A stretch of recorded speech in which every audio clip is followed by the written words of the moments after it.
Why did you choose to become a physician? Well, it was actually a rational decision, surprisingly, because most things in life happen to you that you're not under control. At school, I think I can say without modesty that I had many talents, and it was difficult for me to decide what to do, because on the one hand, for example, I was quite a good artist, and I had thoughts of going to art school. I liked the humanities, but I was also very good at science, and this made it difficult for me. So I tried to find an area of life that would allow me to exercise as much of this as possible, and medicine seemed to me an area where you could use most of these things. You could be with people, and I wanted to be with people. I knew that right from the beginning. I didn't want, for example, I knew to be a research worker entirely working in a lab. I wanted to be out there treating people as well as thinking and introducing new ideas. So I thought, well, quite coolly, medicine supplies almost all the things that I would like to have in my life, so I will go in for medicine. There was no tradition of medicine in our family at all. I had an uncle who was a doctor, but that was the nearest. So that's how it began. I decided and went for the school qualifications which were needed for medicine. Actually, I was very strongly discouraged by my tutors from doing medicine, which at that time the school I was at was not one with any tradition of medicine either. So it took a little bit of a struggle. I had to fight. No, and also I have to say, unfortunately, my father was opposed to the idea as well, so I had to fight him as well. So that's how I came into medicine. A little bumpily, but rationally. Because they said it would cost too much. They would not be able to support me through the university. So I promptly I got as many scholarships as I could get and paid myself, basically, even though I got married and had children when I was a student, which was very foolish. And again, I was told by all my mentors that I was ruining my career. Because in those days, it's difficult to remember the atmosphere. In the 1950s, for example, in most countries was very different now. Doctors were supposed to be not like priests, but you were supposed to spend your time preparing for a career in medicine, and you should have no distractions such as family. Then when you were established, and you know, perhaps in your late 20s or in your 30s, you would marry somebody probably from somewhere else in medicine, and that was okay. But I broke all those rules. There were virtually no other students around me who were married. I was completely alone in that, and I had children as well. Horrors. So I was a little unconventional, but it didn't seem unconventional to me. It seemed reasonable and logical. But I enjoyed my life as a student very much. I did a lot of things. I did some acting, for example, which I would have loved to have been. If I came back, I would. Oh, there's so many things I would like to do. I want another life, please. Are you listening? Just one? No, at least one. But one of the things I would love to try and do, I did some play, production as well, which I enjoyed. I might well go into the theatre. I would like to do that again as my second life, please. you were speaking about? Yeah, I've sort of given up on. I thought when I retired that I would do a lot, go back to painting and drawing, but I didn't. I somehow had lost the impulse. I knew I wasn't that good. You know, I knew there were very distinct limitations to what I could do, although I'd never really explored it fully. So I was a little surprised to find that I no longer wanted to draw as passionately as I did when I was, for example, a medical student. All the time I was a medical student, I was drawing and painting. And as I say, it came as a slight shock to find that I didn't want to do it anymore. But that happens. People change. What else? How did you end up in not just nephrology, because there was no nephrology, no. No, when I was a medical student, there was no nephrology, but I was lucky enough to do a degree in physiology first before I qualified in medicine, and that taught me how to think, for one thing. But it also made me look at how physiology had been applied to medicine. And one area where quite notably physiology hadn't been applied to medicine at all was in the field of the kidney. And so even when I was a medical student, I became quite interested in looking at what I had sort of a naive belief that physiology would be the key to renal disease, which of course has not really turned out at all to be the case. But so that's I started fiddling around with it, and then I got the chance to go to the United States just after I qualified in the early 60s. I mean, I qualified in 1958, 59, and I then did some work in diabetes for 3 or 4 years, which was quite useful, with John Butterfield, who was the professor at Guy's at that time, the first professor, in fact, of medicine, and was one of my mentors. He got me a post in New York, so I went off to a renal unit in New York, where already they had new renal units, quite fully developed renal units in a way that Europe had not at that point. And that was a tremendously exciting time to be in so very early in what was an open field. It was nice to be able to help create something from nothing. Every day we did something new in the clinic, and every day we thought something new in the lab, and life was very good. It was great fun, and I enjoyed New York. I had barely been abroad, and New York was a very exciting place to be for somebody in their 20s. I mean, we were living right in the middle of, instead of living out in the suburbs, we lived right in the middle of Manhattan, just east of Central Park on First Avenue, in a very, very dirty old cheap house full of strange people. And it was a wholly exciting year, and one I very nearly stayed in the States.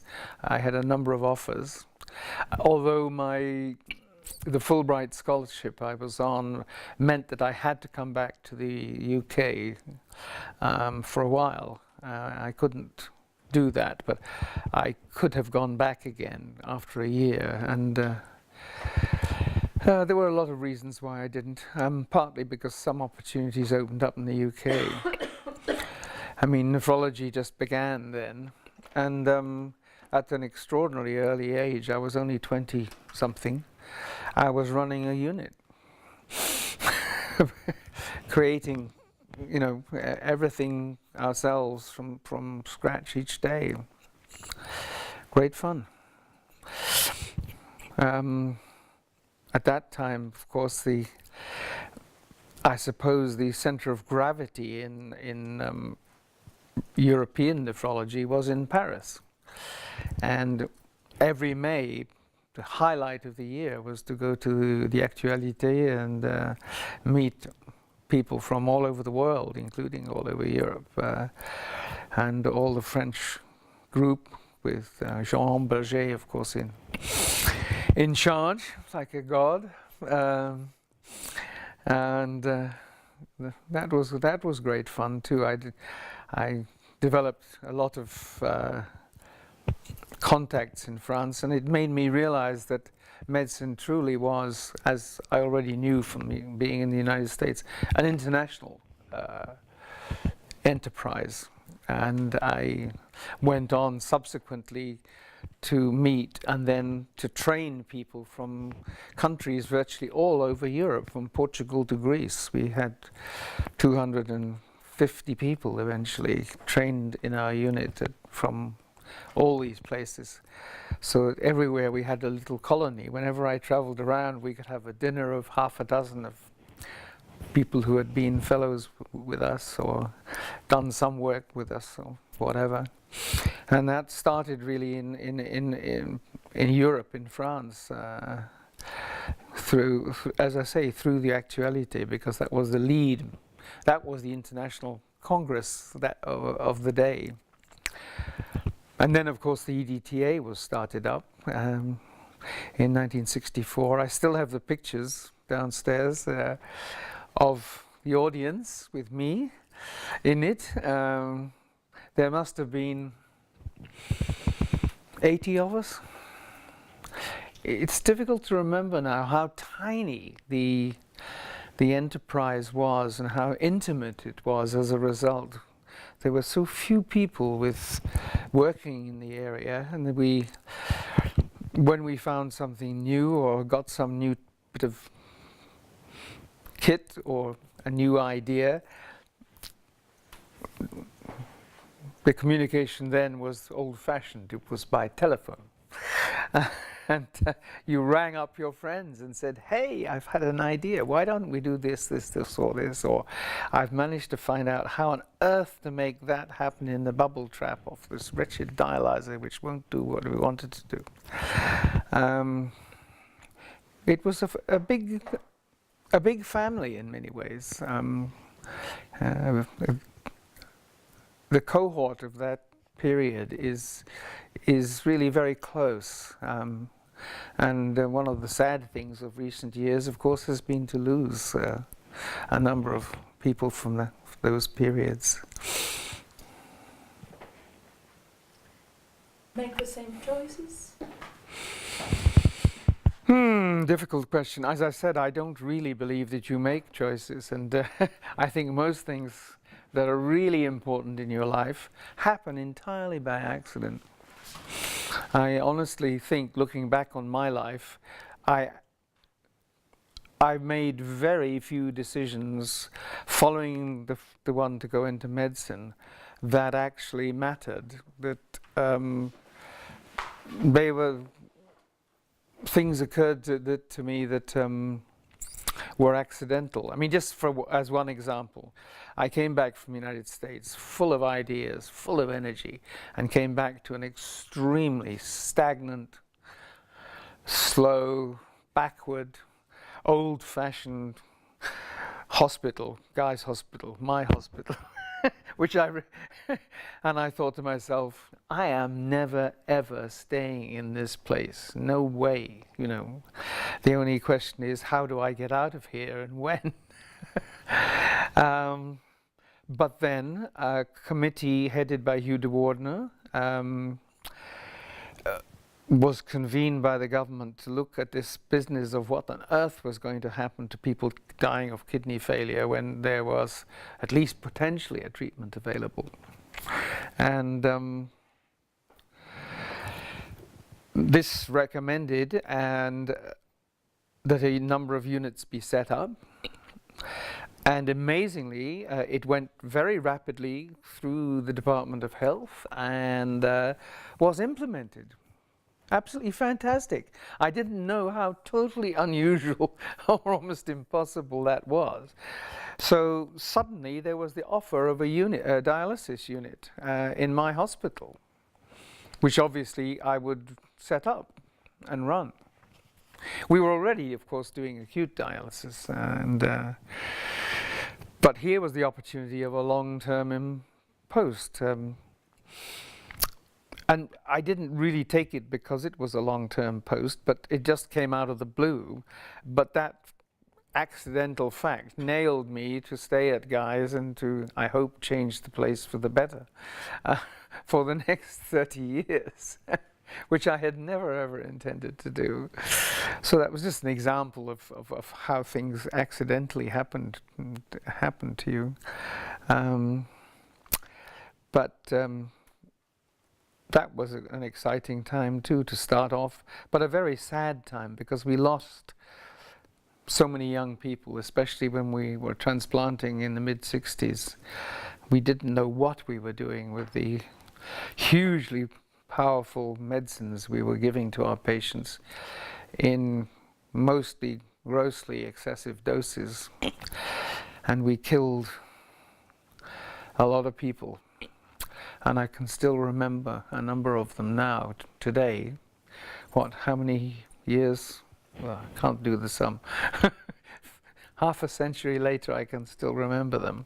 They're on my conscience and in my memory, because it was our incompetence and our ignorant enthusiasm to use immunosuppression not in the best way to begin with. We had to find out, I suppose, but it was trial and error, and that the result was that an awful lot of people suffered as a result. But of course others, we had people who were alive. When I last heard, our second transplant was still alive from 1965, 66.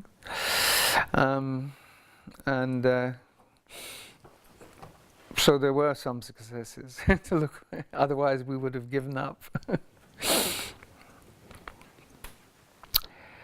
But never really was my prime interest in nephrology had never been dialysis. I was always interested basically in trying to solve the problems of the diseases that caused kidney failure. So we delegated a huge amount of the work in the unit, on the dialysis unit, to the nurses, and quite illegally. I mean, their contracts and did not allow them to do the things that we asked them to do. And I guess, in retrospect, we could have been prosecuted for what we did, but we weren't. But it led to the empowerment of nurses in the area of dialysis in a way that is now completely usual in medicine. The other thing that I think nephrology did, which has been rather little recognized, is that today now the idea that the treatment of long-term disease is a partnership between the patient, the person who is ill, and the doctor who is trying to treat him. It's no longer the doctor marches in, speaks to the students, announces what is going to happen, and marches out again with this patient sitting like this. We said to our patients, it's your life. You need to have a say in what happens and in the decisions, and we're in this together. We don't know what we're doing, we don't know how things will turn out, but you need to have a say in what happens. And so again, we empowered our patients as people to we knew we had to do this because we were interfering so grossly with their lives. I mean, we were taking their lives apart. We were invading their houses, putting machines in their bedrooms.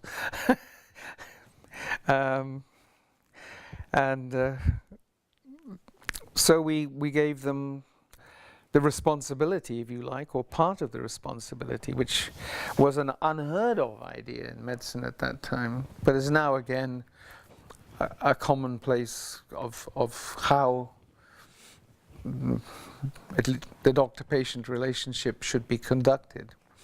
And I think nephrology was one of the first areas to actually exploit that. From the imperative of the interference that we put into these people's lives, basically, was where that arose from. Something that's really much more interested in who did what with which dialyzer when, and technical stuff about bubble traps and membranes and stuff. The irony to me is that people talk about progress in dialysis. I see absolute stasis. We're doing the same dialysis today with a few changes as we were as Kolf was, who just sadly died the other year, was doing in the 1940s. Nothing really has changed, which just looks shinier and newer. I'm very unimpressed and very surprised to find that there has been so little movement technically. You'd think with all modern technology could do in the last half century, we could actually be doing dialysis better and differently from what we are doing today. But we seem to be doing the same old thing as we did in the 1960s or whenever. It isn't so different. Okay. As I say, the machines are more expensive and they look nicer. But that's, I have a cynical view of dialysis. It's a halfway house. It's a great leap sideways. It's not, it's palliation. And that's another thing that I think people in nephrology have got to come to realize, is that dialysis absolutely is palliation, and even transplantation is not fully treatment. Finally, prevention has to be the goal. We have to be able to deal with some of the things that are causing kidney failure. And until recently, apart from ACE inhibitors and ARBs, there hasn't really been massive progress in this area. We know hugely more about how the kidney is damaged, but we haven't actually been able to translate that into a really effective treatment, so that someone can walk into you with nephritis and you can say, right, I'm going to cure you, and you're going to walk out of here without nephritis. Well, not immediately, but in a few months' time. But unfortunately, that hasn't happened. It's been a long struggle, and it's going to take a long time yet, I think. I'm being very bold and very iconoclastic, if you like, and garrulous as well. But I think we have to be honest with ourselves, and I think sometimes the nephrology community as a whole has not actually looked at its track record and said, in all honesty, what have we done? What have we achieved? What haven't we achieved? It's easier for me to see now that I'm not up to here in it. It's when you're standing back a bit, you look at it and it's perhaps a little bit more dismal than everyone who is still doing it would like to think. I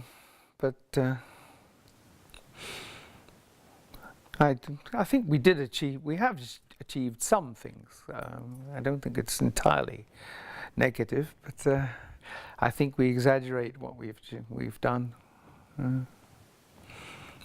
No, it's very hard to look in the mirror and say, what did you do this morning that actually worked? I mean, I used to go home really excited with the fact that I could look in the mirror and say, you saved several lives today. There are several people walking around who will otherwise be dead with acute illnesses or with chronic illnesses. So I'm not denigrating that. That kept me going for under conditions of impossible overwork for a number of years. It was nice to be able to say, in a way that very few people can, you actually did something today. But it was with some very, very old-fashioned, clumsy and inappropriate technology, and we ought to be past that. I don't think it's laziness. I think it's fear. People don't want to admit that they have not got as far as they would like, or that they haven't succeeded when they wanted to succeed. There are lots of courses and advances in this and advances in that. Nobody ever talks about crisis in this, or why haven't we got anywhere with the other? No, it's not laziness. It's fear.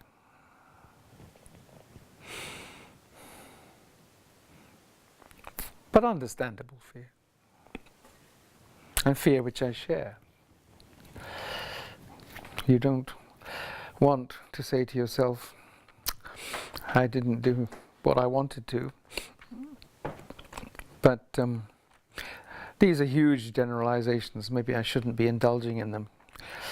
It's maybe too early in the day to be doing this. That's a very difficult one. Clearly, I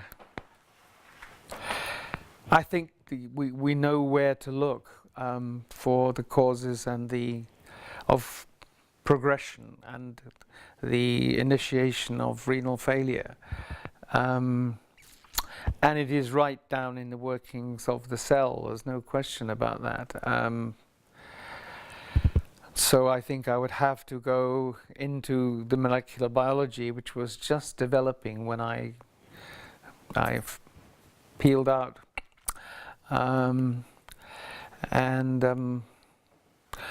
look at how molecules engage with each other inside and on the surfaces of cells. Different sorts of cells. Try and find out how they talk to each better.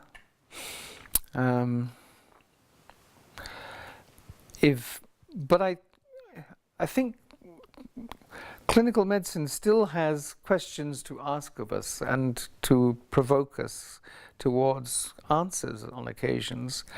In a lot of areas. Clinical genetics, of course, is one where inherited disorders, but before we knew anything about them, were a panoply of things going wrong in the genome and its expression, which we didn't understand at that time at all, but which are now being picked apart very intensely, so that we know how genes begin to operate, and that's yet another area. So it's down into the basics of cell biology, which is splitting, I guess, what one can do as a clinician, because we get into another area which is very controversial, which is the area of the clinician nephrologist. Is there still a role? Is there a place? Is it possible to be a clinician nephrologist? Can one go from picking away at the molecules on the surface of a cell, binding and losing each other and gaining, bringing events within the cell into train, and then go and hold somebody's hand while they die? Is it possible for one person to still perform those two roles? And are there many people around who even want to? Or are we splitting into people who want to tinker with molecules and people who want to comfort? I'm just not sure. I'm not in contact enough with how medicine's practiced today to know how people feel about this. There are still obviously people around who do both. But the hot young bloods who are making the molecular biology discoveries, I don't see them holding many hands at midnight, to be blunt. And I think we have to accept that medicine, the sort of generation that we came up through with, where you went from the lab to the clinic and from the clinic to the lab, and you carried ideas back and forth with you. You carried attitudes, you carried hopes. I suspect that that generation is now coming to an end, and that we can expect people who are, if you like, essentially professional cellular biologists to be making most or all of the advances in the medicine that we need. So when you say what would I go back to? If I was going to do research, I would have to go into that way. But I'm not sure that that's what I'd entirely want to do. It would be a very difficult. Identifying people who make good doctors is very difficult. It always has been. Any of us who have ever been concerned with trying to select medical students, we're very, very, very, that's another area where we are completely bad at. We have no idea how to pick out people at the age of 18 or 19 who will become good doctors at the age of 30. I mean, good doctors from the patient's point of view, who people will go into. I mean, when I say a good doctor, I mean a good doctor is somebody whom, when somebody comes to see them, they go out feeling better even if he has done absolutely nothing to benefit their physical state. But just being with them makes them feel better and gives them a little hope and allows them for another month or whatever period it is to carry on living under maybe very difficult circumstances. But I don't think the sort of people who pick molecules are going to be the ones who also help people to feel like that. Sad. But we shouldn't, it was a phase. We were very lucky to be, I think, active during that period when it was possible to move back and forth from frontline research to being a clinician. I'd love to hope that there are people around who are in their 20s now who will be such people in 10 or 15 or 20 years' time, but I rather doubt. I'd be delighted if it is the case, because that's how I'd like medicine to be. You were exceptions.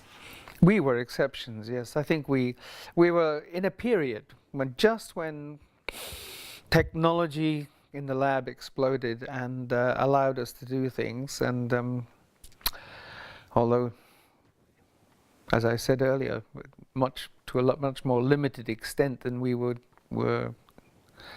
thought at the time, and it was a phase. And medicine has evolved over what?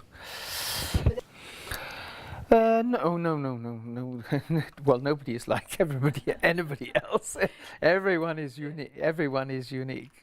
No, but I saw a lot of people around in many countries who were, whom I could look up to and feel he is doing medicine like I would like to do, and he's achieving in so many directions and I can say that that's my model, as it were. I mean, there were people around, not necessarily older than me. Sometimes people who were my age or younger taught me more than some of the grey heads. But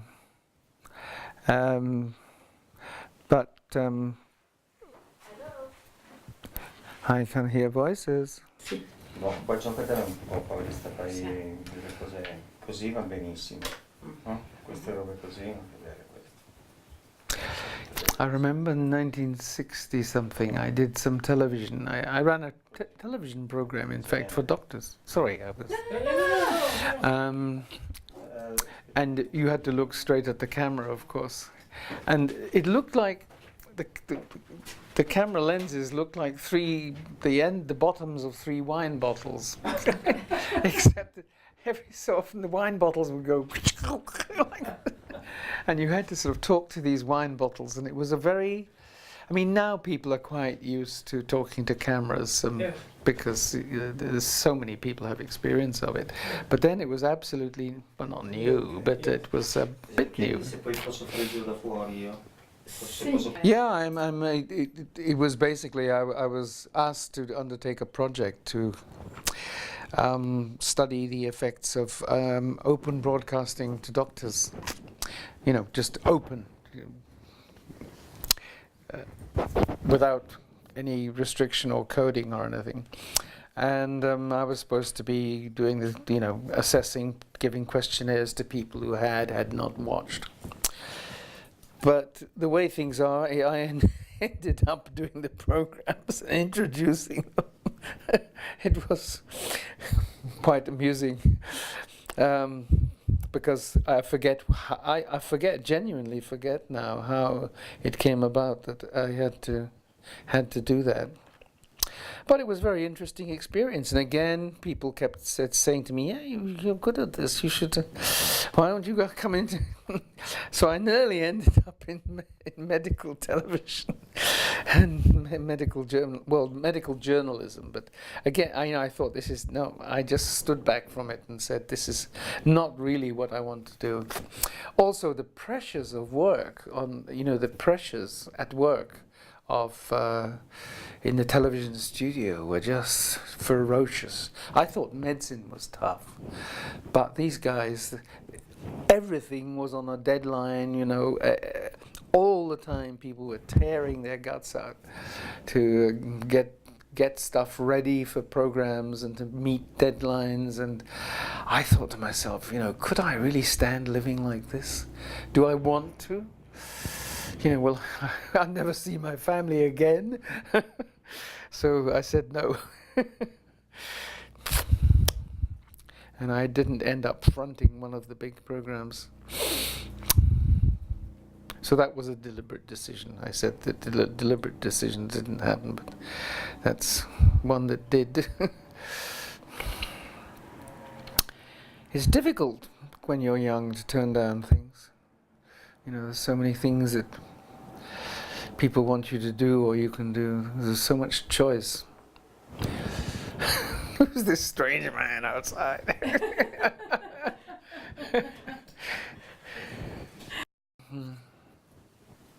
Why did you felt that working on memory was so important? Well, I felt that the time was right. I could see that by the time the 1990s had begun, that the history of our little world was evolving in possibly unpredictable ways, and there were still nearly all the people who had been there from the beginning around. Kolf was there. Alval had just died, actually. Of the sort of pioneers, of right at the beginning of dialysis, for example, and the people who had started up nephrology and the International Society and the EDTA, as it then was, the ERA now. I remember now that I just thought you called it the EDTA. Nobody will know what that is anymore. And I thought, well, this is a very good time to record these people. I mean, putting it brutally, in 10 years' time, they're not going to be here to interview. So it's also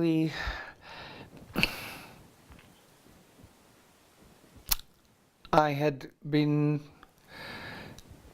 interested by the sound archive, and one little thing which I remember using when I retired, I gave a talk, which is still on the web, on the net, because my son tells me. I didn't even know that. I said that I had heard a recording when she was an old woman of Adelina Patti. Do you know who Adelina Patti was? And she was born in 1860. And here was a recording of her voice, and it was really quite extraordinary to think of leaping back, through time from this very tiny record, because of course it was sound and it was very crude sound, but it was just the magic of touching the past. And I thought, well, now we can do so much more. We can actually video people. It's now becoming easy to, video cameras are not the size of a house. And so it might be an idea to do this. So what did I do? I did absolutely nothing. I lay down and did something else.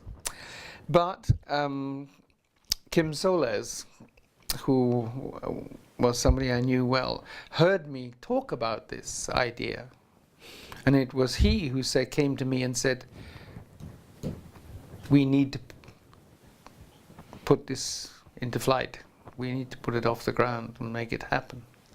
And it was he who got it going, the video legacy of the ISN. And I had a lot to do with finding the people, writing to them, persuading them. Most people were very keen to do it to begin with, and then they thought about the implications and some of the sort of the possible thought processes, like they were going to be dead soon. And nothing happened. It proved surprisingly difficult to get people to do that. But anyway, we got eventually 50 international nephrologists of the period that were on record. I don't quite know what's happened to it now. David Salant is supposed to be, he's nominally in charge of it through the ISN, and I must talk to him. So I've got to talk to him about something else. I've got some data from 1950 in membranous, which I still have never had explained, and I said to him, I think you may be able to explain this now. And I haven't, again, I lay down and did something else. But no, we managed to get, I think, the 50 key people who were still alive at that time on eventually, in one way or another, onto video. The interesting thing is we just gave them a completely free. We said, you do it. You can do it as you like. We'll send somebody to talk to you. If you'd rather pick somebody, and a lot of people did, chose a friend to feed them questions. Andy Rees did the one for me, for instance. Be interesting to compare what I said in that with it's completely different from what I said in this. But it's interesting to see what came out. Sometimes great lumping 4-hour videos emerged, and other times little half-hour sketches. Sometimes direct camera. Sometimes, usually talking to somebody, camera over the shoulder sort of stuff like this.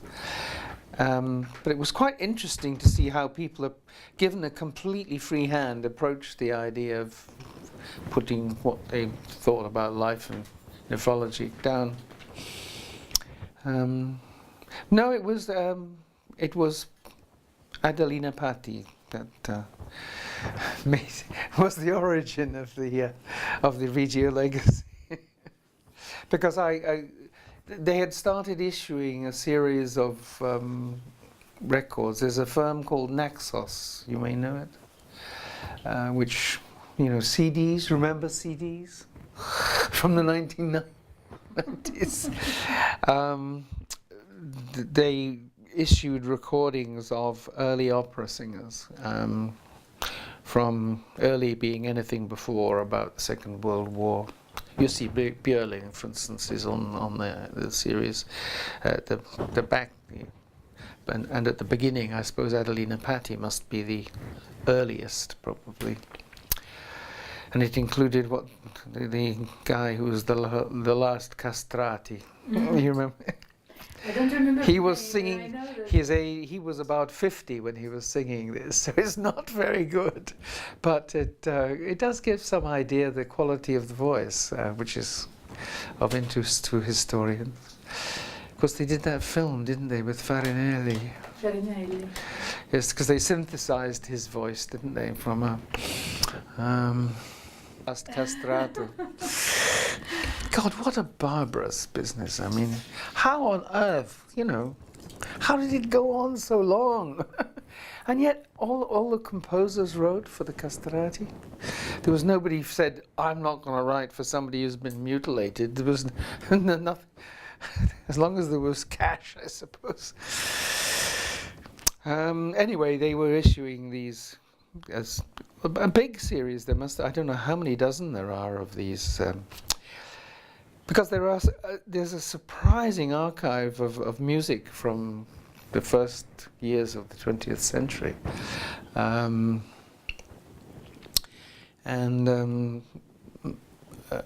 lot of it is opera, and of course, because of the fugitive nature of opera, you can't know what somebody sounded like. Whether there are descriptions, but you know, what the hell use is that? The golden voice, etc. But you know, it was just listening to these old recordings made me realize the huge value, the archival value of this material was just colossal, because it was unique. But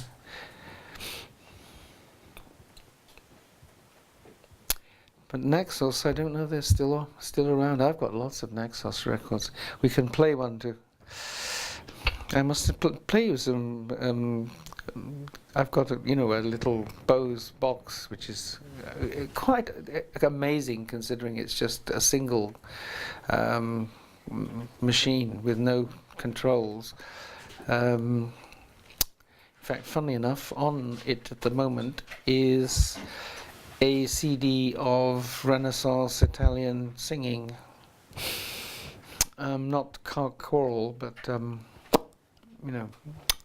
just songs, vocal. So we'll put that on just to test the acoustic up there.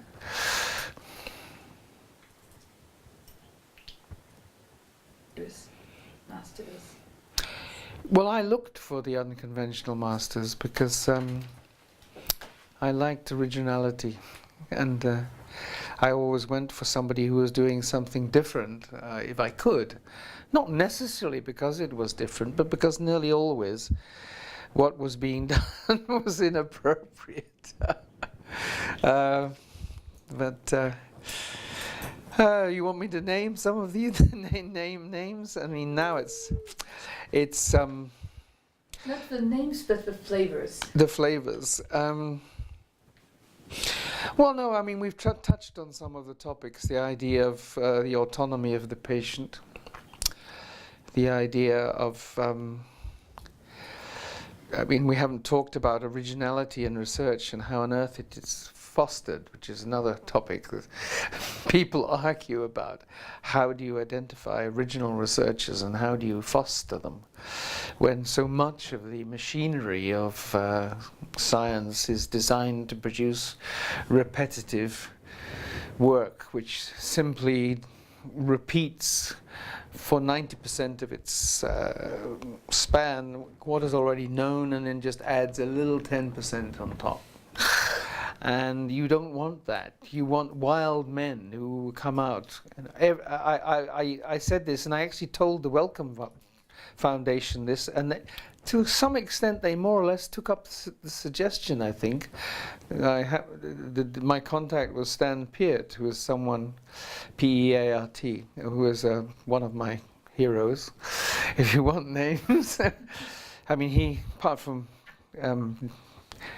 along with Leonard Skeggs, who's another one of my, he invented the autoanalyzer, automated analysis. He was a chemist.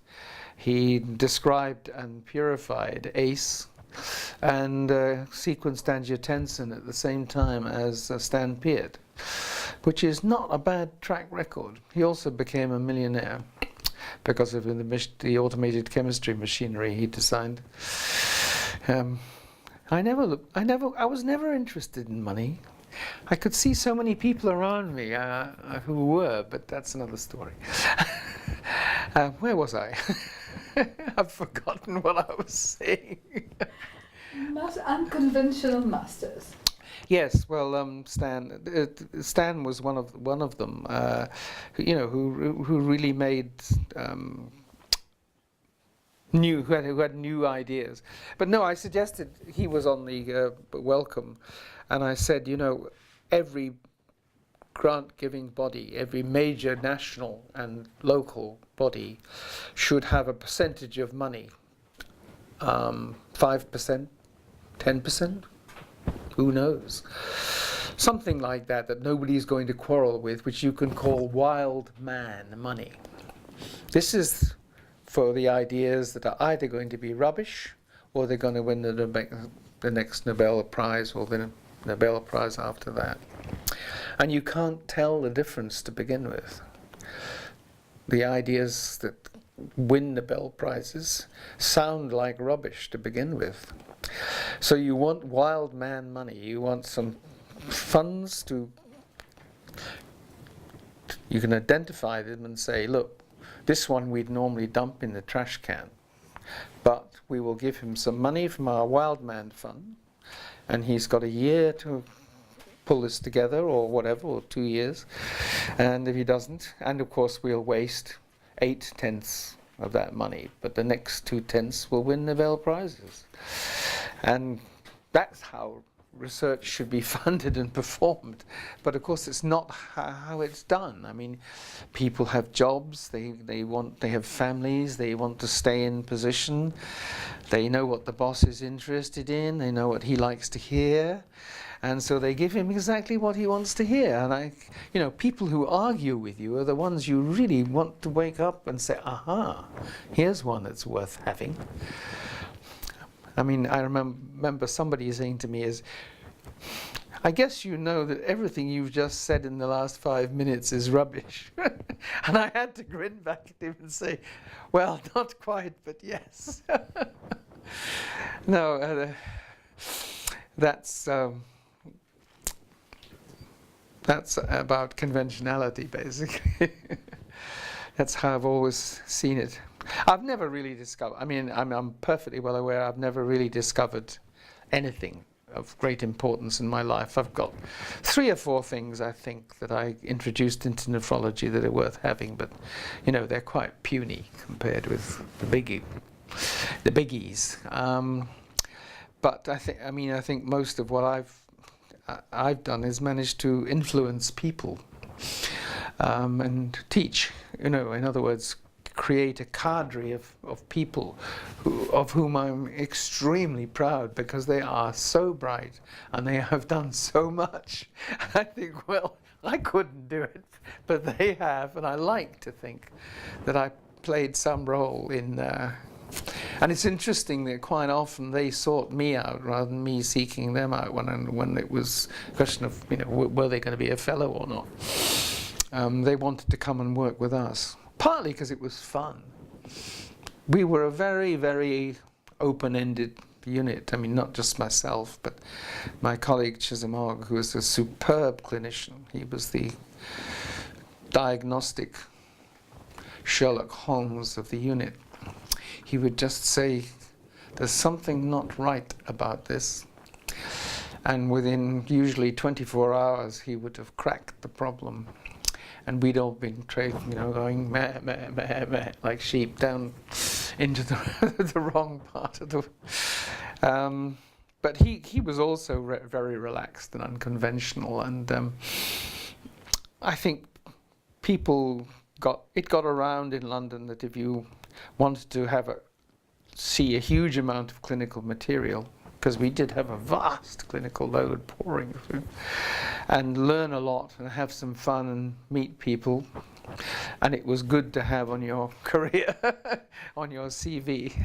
Go to Guy's. So we got a higher and higher and higher. It was self-perpetuating. We got a higher and higher quality of people coming to work with us, and some of them are totally amazing. I mean, one of them I remember, who was a house officer, just arrived, And I remember he wasn't the one who said, "You've been talking rubbish," but he used to say that exactly. And he was just so bright that it was not true. And I just thought to myself, gosh, with people like that, things are going to happen. And they did. He's now Regius Professor of medicine in Oxford. John Bell. Sir John Bell, sorry.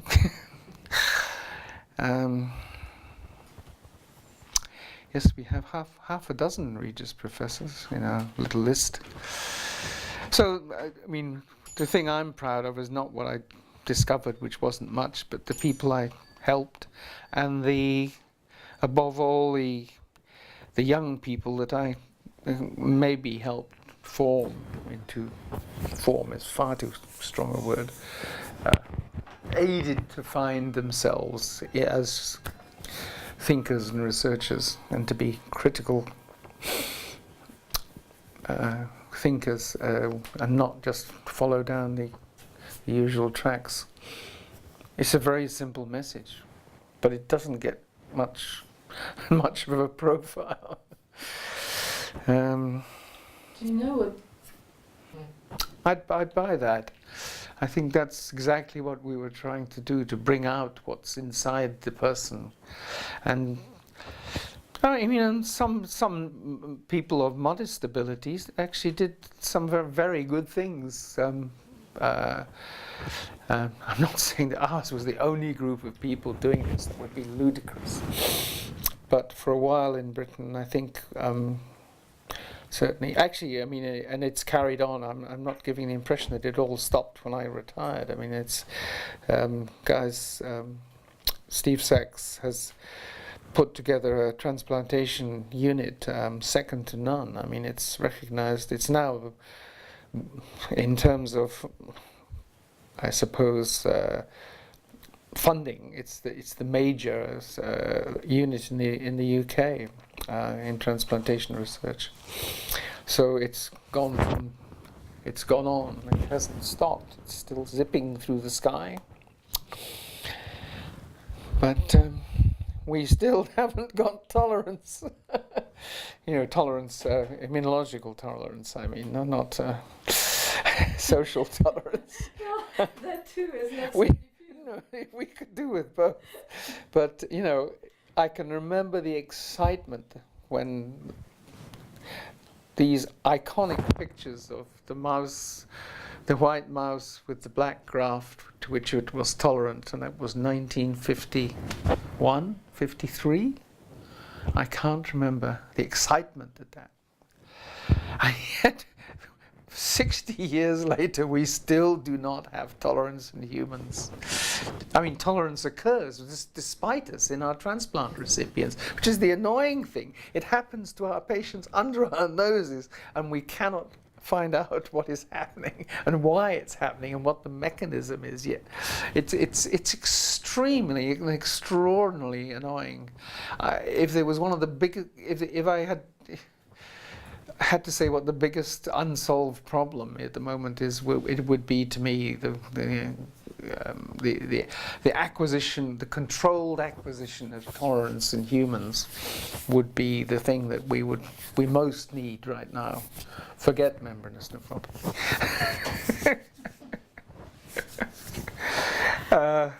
It's fun, but and it's just extraordinarily irritating and, as I say, humiliating that, which we talked about earlier, that it has not been achievable. So many times there have been papers saying, "At last," and then, crash. Discovered. Oh, they're really very, very boring. I mean, one thing that I did introduce in the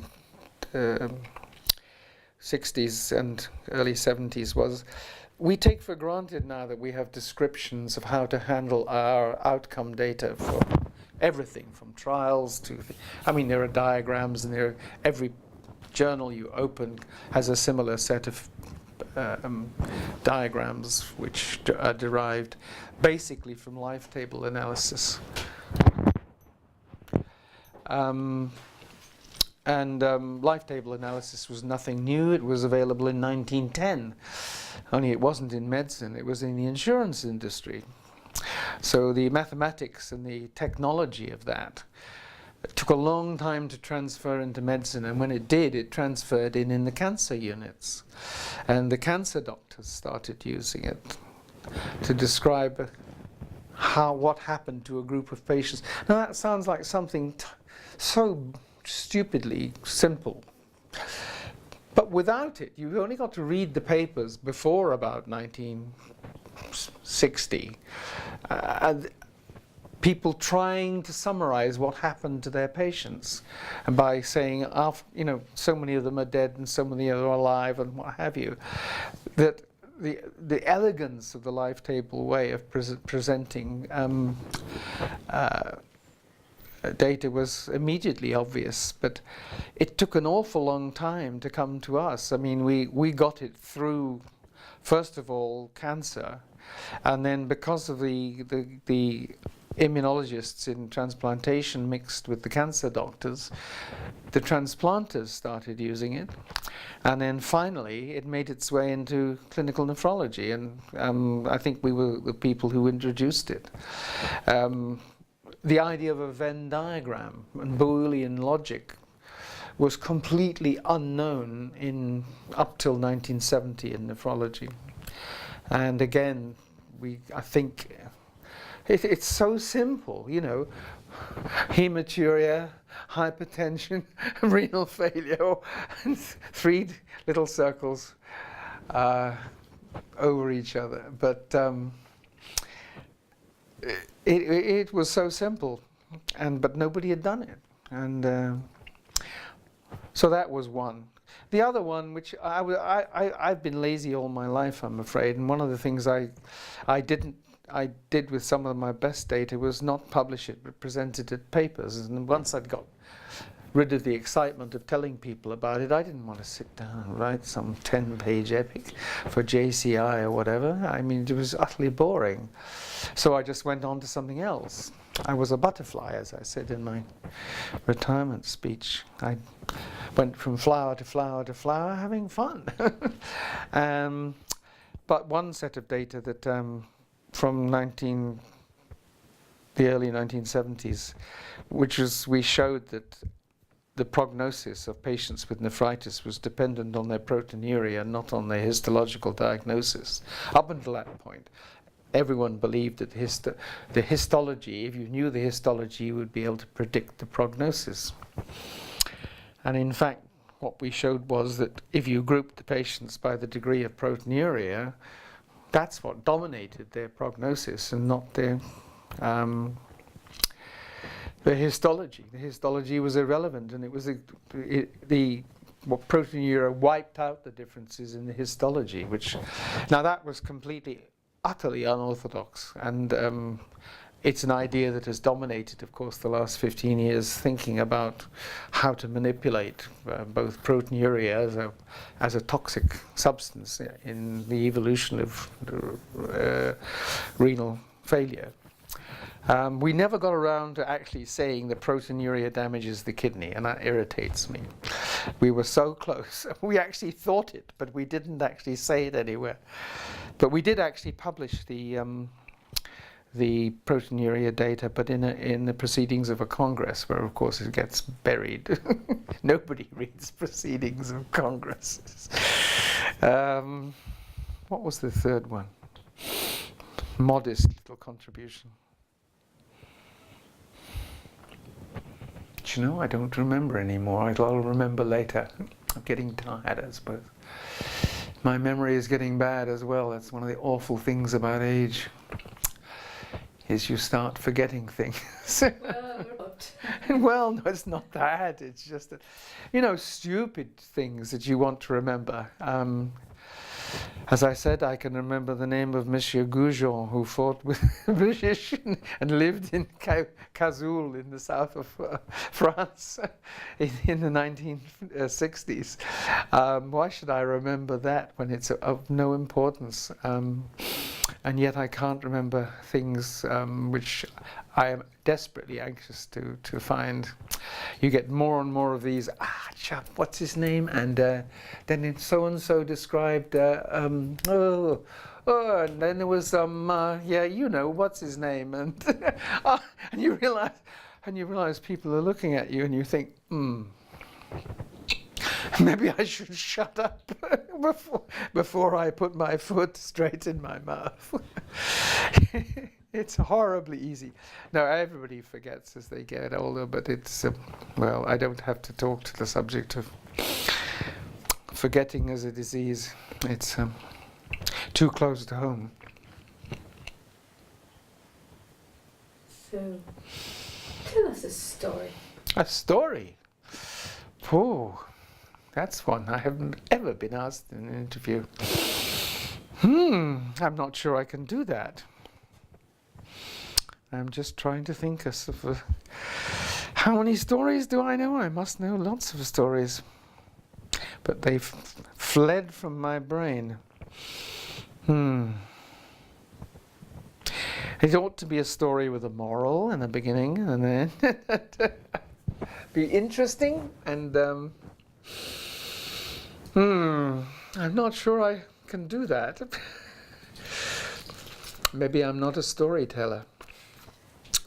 I ought. No, you've got me there. You'll have to give me a clue. Well, Honestly, I'm trying, but I something. Well, they're mostly sad stories, unfortunately, the ones you remember. I said earlier on that I remembered bitterly some of the patients still today that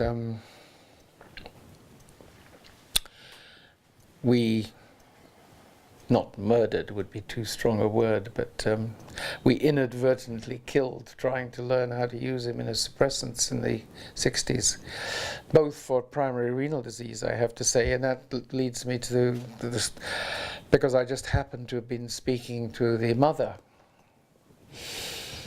of one of these children, who was a lad of 13 who had mesangiocapillary nephritis, and whom we sterilized with cyclophosphamide, as was the treatment of the day. We really thought it was a great drug. It certainly did things to the immune system, and it also sterilized in the doses we were using 100% of the males we gave it to. And I was just talking to this mother of the patient last night. She phoned up unexpectedly last week when I was ill, and I said, look, really, I can't talk to you now. There's too much going on, and I'm really not very well. Phone me back on Sunday. Was it Sunday? No. What was yesterday? Anyway, she phoned yesterday. And we were just talking about Tim, her son, and what had happened to him. Eventually he had a transplant. He was on dialysis at home. His mother went on to found one of the patient organizations in the UK as a result of this, which is why I'm still in contact with her, because I was on her board for many years. And then he had his father's kidney eventually, a second kidney, which Philip Morris, Philip Morris is the cigarettes. Oh God, what's the matter with you, brain? Get in line there. Peter Morris did the transplant, who was another friend of hers, obviously through the society she started, and then he died of some post-transplant complication some years when he was still in his 20s. we'd kept him going in various ways from the age of 13 to the age of maybe 28 or something. And I couldn't help thinking, talking to her, I mean, you know, did we do any good for Tim, or did we do him harm, or was it just, was our intervention neutral, or what? I couldn't help feeling that I didn't really know. And you know why I didn't know? Because I never asked him. And he didn't ever volunteer, as is reasonable. You don't, I mean, people don't say to their doctors, I wish to hell, well, they do occasionally, but very rarely, I wish to hell you'd never done this, you know, in the first place. So yes, that's the most recent little patient story that comes to mind, because I just was talking to his mother. And you can't help feeling a little sad and regretful when you meet a story like that. Now she's all on her own. She's 80 something. Her husband's died, and Tim, the light of her heart. She has daughters, but I mean, he was the one. Well, he was the son for one thing, for a start. And I shouldn't be talking about this because it would be identifiable to people who knows them. But no, the sort of feeling of how much, if you could you add up all the harm you've done and all the good you've done, which column would be the higher? And I think fortunately you never know. You just push on and hope that the balance is in the right direction. It's on balance, I think we did something for most people. I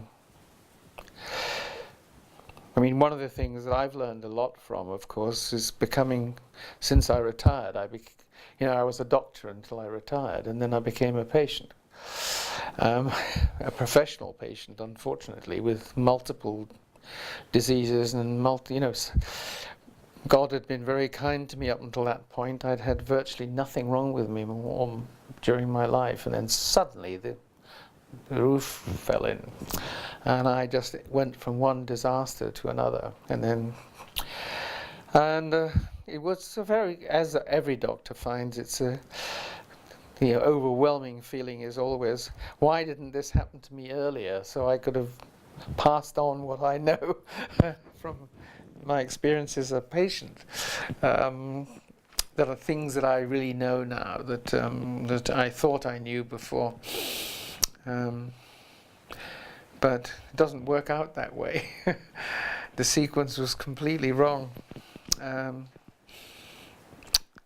But I've learned an enormous amount. It's been very interesting, actually, in a very sort of scientific and detached fashion, just to sort of stand back and say, right, I mean, that's interesting.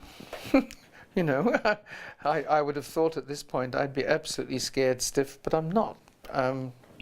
Why? And things like that. Just analysing emotions and getting the feeling of being a patient. And all doctors say this, that it's just as everyone describes. Pain is far, far worse than you ever thought it was when you were treating it in other people. One. Two,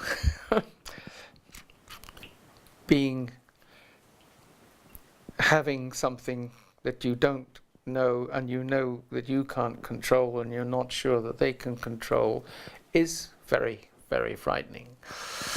And that the sense of loss of control is extremely, extremely important.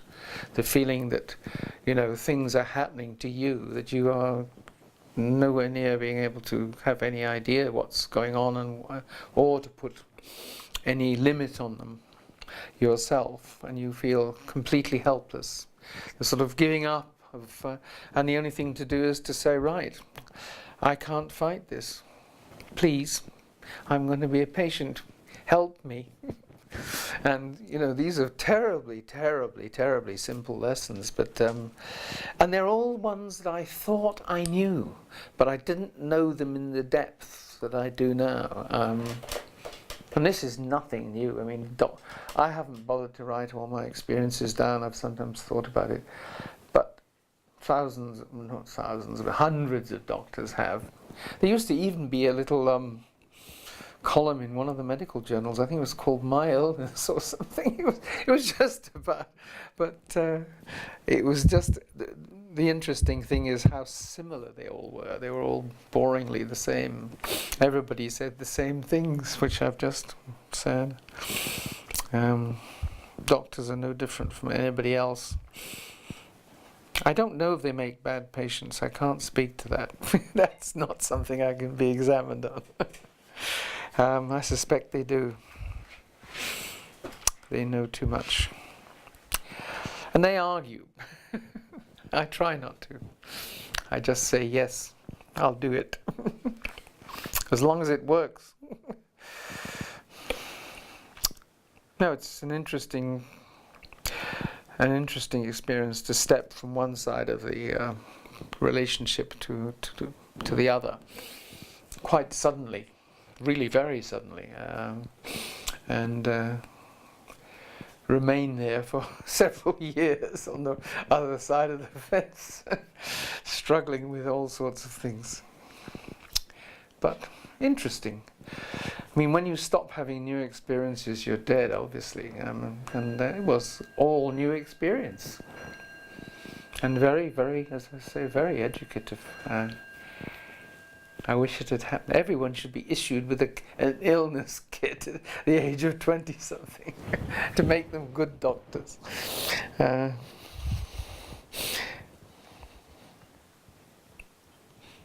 Because there are some things, such as pain, that are just not describable. There is no language for pain, really, if you think about it. I don't know what your pain is like. I don't know what his pain is like. I know what my pain is like, and that's all I can talk about. I know what it felt like. I know the different sorts of pain, half a dozen different types, and all the rest of it, but I only know what I experience, and I have no idea whether other people have the same. You can guess, obviously, from watching that probably it's true. But it's interesting.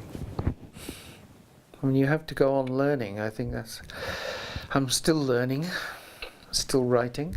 I'm writing a book about an island, the island where we have our other house at the moment, because nobody has written a history of the island, so I thought I ought to. And it's been absolutely fascinating doing research in a completely different field. I've always been interested in all sorts of things. History has always been a hobby. And the history of medicine, I haven't mentioned that. But of course, since I retired, I've largely written about the history of medicine and the history of nephrology in particular, and tried to put things together in that area usefully, which I think I have contributed a little bit.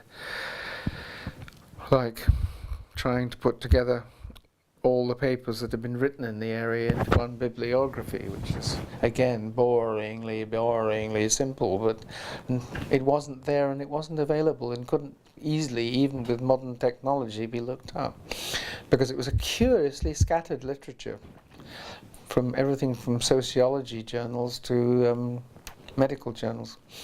So that was quite fun, and I'm still doing that. And that was the video interviews, of course, were part of that interest, that stream of interest. Any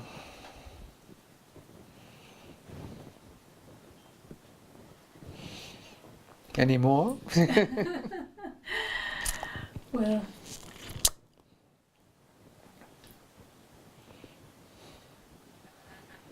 I didn't talk about a lot of things, but that was deliberate. putting humanities and medicine. Yes, I did. I mean, and that's a very happy feeling to go to bed with. That life's been good. I got paid pretty good money, hence this house, for a long time for doing something that I loved. And there's not many people who are that lucky in their lives. I look at all the, when I talk and look at other people who are doing things they hate all the time. I don't know how someone can exist like that, but millions of people are in that position, from, I don't know, mobile phone production lines in China to to offices in tower blocks in London. I just felt extraordinarily lucky and privileged to be part of a huge enterprise, which is one of the few enterprises that, however it gets things wrong, it at least is trying to do things that matter and that are right, with a capital R in my moral scheme, instead of so much of what is dubious or actually criminal or vicious. So yes, I think I've had a very, very happy life in all sorts of directions, some of which we won't go into now. But I've been extraordinarily lucky. I met an extraordinary range of people traveling around all over the world and going everywhere. Always meeting interesting people to talk to and finding new personalities. Suddenly people would pop up out of the blue and become a major part of one's life just by accident, and that was fun, hugely fun. No, I can't, I find it difficult to think. I mean, I said I would try and do my second life around maybe in the theatre, or in films. Actually, I might well be more inclined to go for film than theatre. But I don't think I'd want to do medicine again, obviously. I mean, having been through one life, if I do get my second life, I'll try and do something different. But I don't know whether it could be or would be a happier one life than the one I've had. I've been very, very lucky. Well, people are very interested in this now, and I don't know about other countries, but in Britain there are now modules in some of the medical courses on the humanities, medical humanities as part of the course.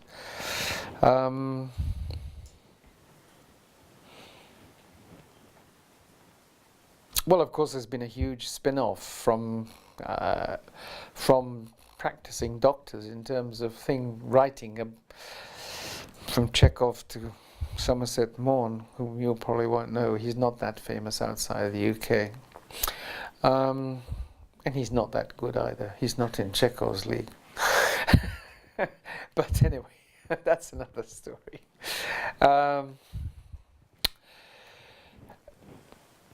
There's been a huge spin-off of writing and production from. I mean, it's quite amazing how many authors and writers, playwrights and people, either had medical training and then gave up and went into the arts, or have continued. They actually practiced as doctors and have done what I wish I had done. That's one thing I do wish.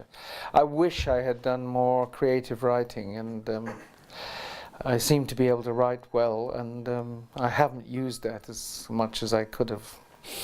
I should have tried to write material other than medicine. I wasted it all on boring papers in the journal or whatever. So that's something I could have done a bit more. So that's one thing about the relationship between does the narrative that you have in novels does it tell you things that are useful for medicine is the other question, which I suppose is why it's come into the medical curriculum.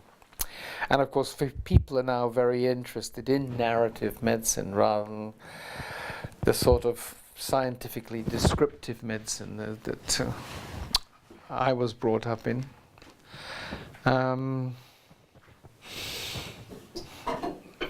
I think just at the moment it's probably a bit overvalued, but that's my personal opinion.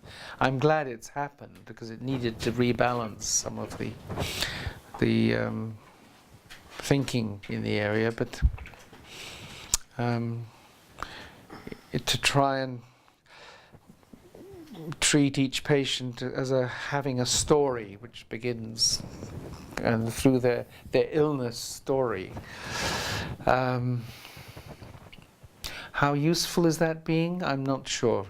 I've never tried using it except informally. I mean, inevitably, every patient has a story. I mean, it is a story, and every time you see them again, something's happened. But I'm not sure that it isn't being blown up just a little bit, but that's maybe an iconoclastic again. I think there are people who want it to be more important than perhaps it is. I mean, put it this way, if I'm dying of septicemia, I'd rather somebody who knows about septicemia than narrative.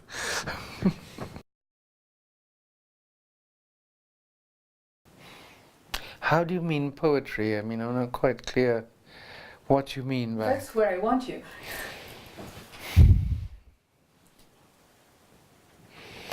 Well, I mean, if you're a poet, I would say poetry is everywhere and in everything, and therefore, yeah, the answer must be yes. But more specifically, do we create poetry in what we do? It would be nice, but I rather doubt it's the case in general.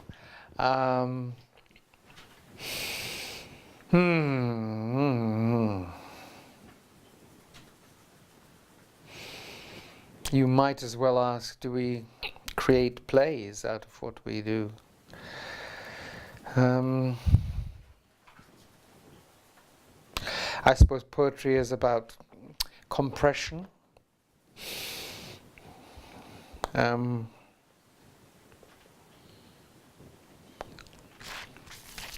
Interesting question. I need notice on that. But I'm not sure the answer is yes. I don't think we create poetry, but I think there is, if you mean, again, we're back to stories.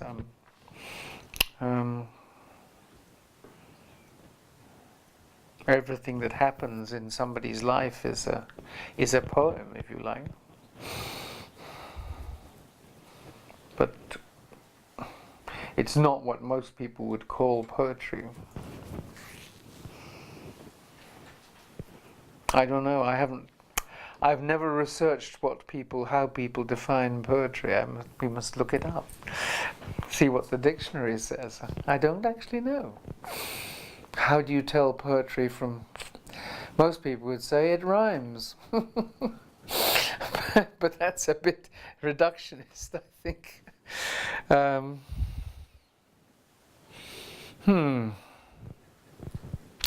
I shall lie at night tonight thinking about that. Don't know is the answer, I'm afraid. I'll have to call it on that one. I have no wisdom for the world on that, I don't think.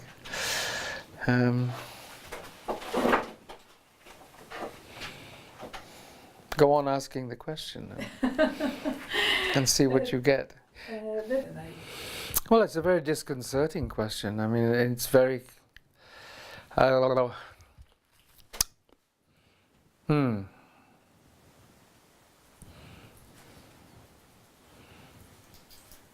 I'm just trying to think, as I say, what what finally characterizes poetry without which it is not. That sounds like Wittgenstein. Without which it is not. Of course, he was German, but he wrote and spoke English in I never met him. You know, he worked at Guy's. It's quite well known in medical circles. He worked as a porter in the pharmacy during the war because he was understandably and expectedly as a conscientious objector. So he did service in the war in the pharmacy at Guy's, and apparently did a very good job. But hardly anybody knew he was there.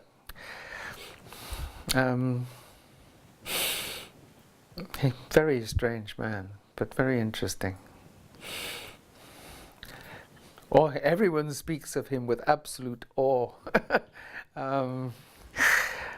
which I wish I had met him. It would be not fun, I think, would be the wrong word to use. But just because he was at Guy's years before I was, 20 years before I was, I sort of think, if he had been there when I was, would I have noticed him in the pharmacy? How did we get on to? Oh yes, it was through. No, it was just through the way that sentence, and it sounded like a piece of Wittgenstein's English. I don't understand Wittgenstein. I have tried reading him. A number of times. Perhaps I should return again. But I just find him almost actually impenetrable. But that's maybe I'm just not clever enough. He's just cleverer than everybody else. Everyone who met him seemed to think he was.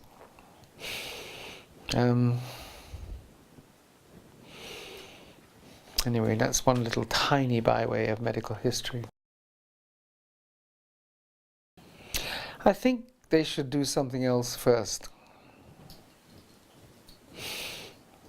Never, never, never leave full-time education and go straight into medicine. It doesn't have to be the famous gap year, in Thailand. But I think we have an audience. But I think I would say, preferably, if you can, get a job which has some meaning for you, doing something. Preferably earning money rather than just, working for a charity. A lot of young people do that. That's not bad, but I think you want to get a feel for a feel for what a life is about. But the real purpose of this is simply to make sure that they are 1, 2, or 3 years older before they start medicine. That's crucially important because you need those several years to achieve insight to become a doctor. Otherwise you're catapulted onto and into clinical situations that emotionally you cannot comprehend and with which on occasions you can't cope. And sometimes, of course, students commit suicide, and the suicide rate amongst doctors and students, medical students, I probably have to remind you, is one of the highest. So it's really I would put a barrier between, if I was in charge of the medical schools, I would say everybody who comes in here should be at least 21, possibly 23. I would only go for mature students, in other words. Having seen mature students and seen people straight from school, I think that's what makes me say this. I think it helps enormously. And I was with a group of students who, because of, in those long distant days when conscription and wars and things, people still had to go in the army. There were a number of people who had chosen to stay an extra year in the army and get a commission, as an officer. a junior officer. And a lot of them had families and had married, and they were older, of course, naturally by 3 years than the people, the conventional students who had come from school. So whilst I was a student myself, and then later when I was seeing the students as a group from above, I could see the benefits of having people who had been around. You could just talk differently about especially the emotional background of the illness to people, because you could see when you were talking about this to many of the young folk who would seemed pathetically young, that they simply didn't understand what I was talking about. They had not been through the experiences that you need to be able to react. I mean, and so yeah, that would be my simple solution. Go and do something else, meaningful, preferably paid, and come back, and then do medicine. You're mad. That's a compliment. No, it's a lot easier than it used to be. I mean, in the 30, 40 years ago, being a nephrologist was almost suicidal. I mean, it was such hard work. There were so few nephrologists in most countries. A few countries, Italy being one of them, there were many people doing nephrology. But in most countries, there were very few nephrologists who were grossly, grossly overworked. And impossibly, you know, I mean, I worked 60, 70 hours a week for 30 years. You know, now that is, as you know, illegal by a huge margin for 1 minute in the European Union. But that's what it required. If you wanted to do, particularly if you wanted to combine a research and a clinical career, there was no other way. And guess what suffers under those circumstances? You don't go home. So it's a very difficult act to balance all those things together. So you have to take your wife everywhere with you, and your children even. And that's it, because otherwise you don't see them. But that worked for us. But it's not easy in those days. No, now. No, it's a very exciting time to come into nephrology. I mean, I do hope that and expect that finally that there will be, in the lifetime of those who are coming to nephrology now, there will be a conjunction of the molecular knowledge with the clinical problem, and we will really see the ability to not only to treat but also to actually abolish a number of disorders. I would be very sad if that were not the case. I probably won't see it, but and I'll sit upstairs saying, they haven't done very well, have they?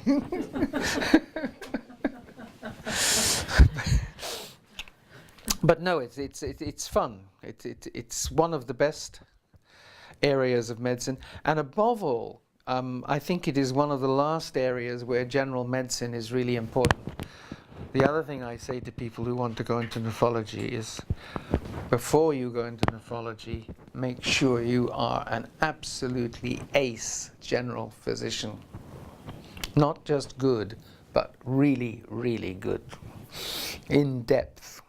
And then you can become a good...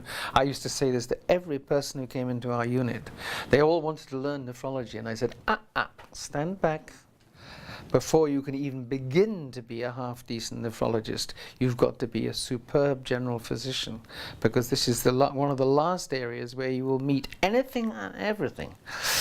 You know, you name it, from dental abscesses to schizophrenia to abortions. I mean, you will bump in, you know, there's no avoiding it. You can't be a specialist. You've got to be a generalist who is superb in one area.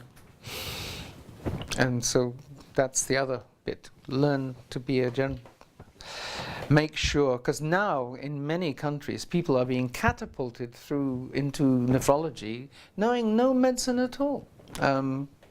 Really, practically none. They don't know one end of the patient from another. You know, this is their head and that's the foot. They're not, apart from that, their anatomical knowledge is about that. It is very, very sad to see this, and it's very worrying, just to get technical for a moment, from the point of view of trying to synchronize training throughout the whole of Europe. When people have such different attitudes to the one that I've just expressed, which is a common British one, all the English nephrologists will be nodding at this point and saying, yes, you've got to be a, certainly all the older ones. But whereas in many countries they'll be saying, why should we waste time learning about the lung? You know. But I think they're wrong. It's not just because I'm old and grey, it's because it's right. And if I were being looked after as a paid nephrology patient, I would want to be looked after by a nephrology physician who was also a very good patient and knowledgeable general physician. So that when my big toe went wrong or my intestines blocked up, they would have a good idea where to start, rather than saying, call in another specialist. Well, there is one school of pessimism which I have argued to take the devil's advocate, and that is that the nurses are doing the dialysis and the radiologists are doing the biopsies and the pathologists interpret the histology and the transplanters transplant the patients and look after the post-transplant patients. So what purpose is there for a nephrologist? Why are they still around? Why is this species still extant? But no, I still think that you need a physician to look after the whole patient, which is why I think a nephrologist in that sense is necessary and useful, but just to be, well, I certainly couldn't spend all my time doing dialysis, for example, and signing off, ticking off. I mean, the medicine, of course, is fascinating in the dialysis unit. The medicine in the transplant unit is even more fascinating. We've created it from nothing. We are like God. We have created a whole new set of diseases.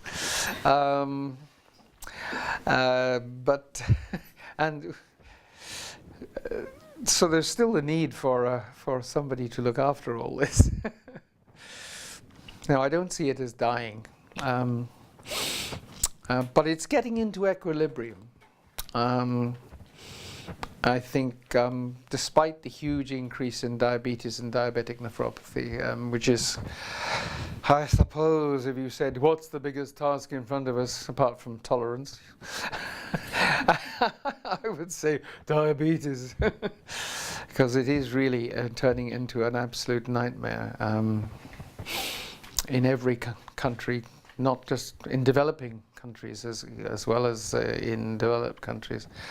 And since it kills kidneys faster than you can look, we desperately need to get on top of it. And the treatment, what we need is not a treatment for diabetic nephropathy. We need some way of stopping people getting diabetes. They didn't before, and they could maybe not again. It's just that we and they are doing something horribly wrong in their lives, and we needn't go into detail in what that is. But it's fairly obvious just walking down the street when you can't have to step in the street when somebody comes by because they occupy the whole of the pavement.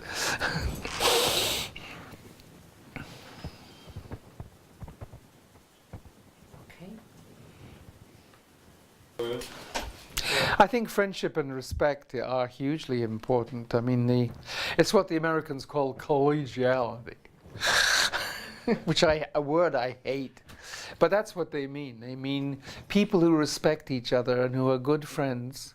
And as I say, when they're the sort of person you can ring up when you discover something new, rather than saying, ha, ha, ha, that's one in the eye for him. You know, that's the difference.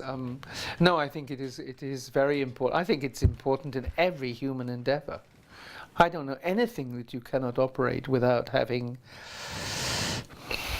friendship and respect for people. And it you know, what we need to try and do in our professional organizations is foster that, if we can. And the problem now, as I hinted, when nephrology began, it happened automatically. Of course, there were people everybody hated, but by and large, we were all very good friends because we were all in the same boat together, and there were very few of us. But now that there are thousands of us, it's Europe-wide. How many nephrologists are there? 5,000?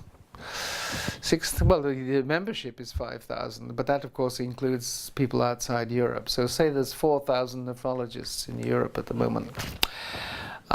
It's very difficult for 4,000 people to all know each other and as I say, find out the points that they can relate to and respect and like and foster.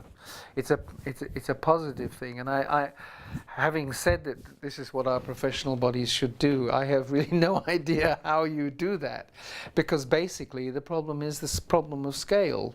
It's easier to do that with 40 people in Amsterdam in 1964. It's not so easy to do with 4,000 in Prague or wherever in 2010. Is somehow or another to break. It's difficult, because if you break things down by areas of interest, of course you start immediately creating divisions. But somehow or another, you need meetings with a sense of intimacy, especially meetings where you go somewhere small and nice, drink good wine, and don't go to the formal program and learn a huge amount in the bar, which has always been the real truth about meetings. But I don't know how you solve the problem of scale. It's just, I suppose the only thing is to try and.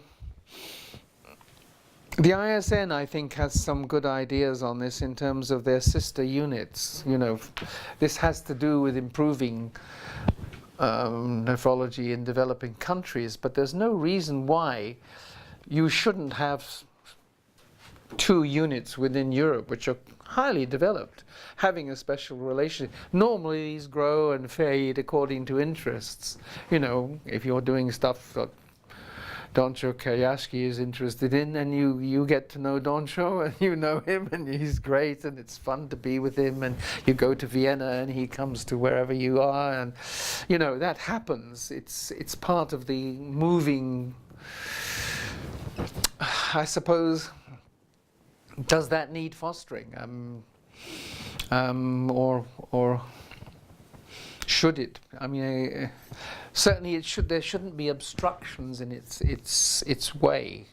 It should be possible to, for example, apply for collaborative grants from 2 different countries, which it is in some grant-giving bodies, not all. But I suppose that's the only. I'm just thinking out loud now about.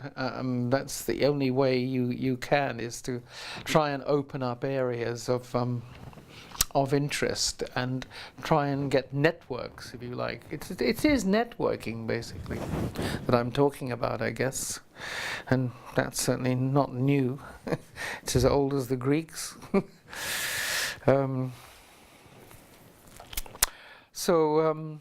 That would be my answer to that one. A long answer as usual to a short and potent question.